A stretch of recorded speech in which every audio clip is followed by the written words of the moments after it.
Ada sebagian orang beranggapan kalau kalian memilih pemimpin fulan, negeri kita akan baik.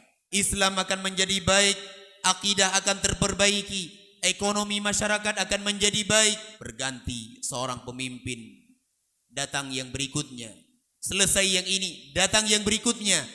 Semakin hari semakin rusak keadaan masyarakat.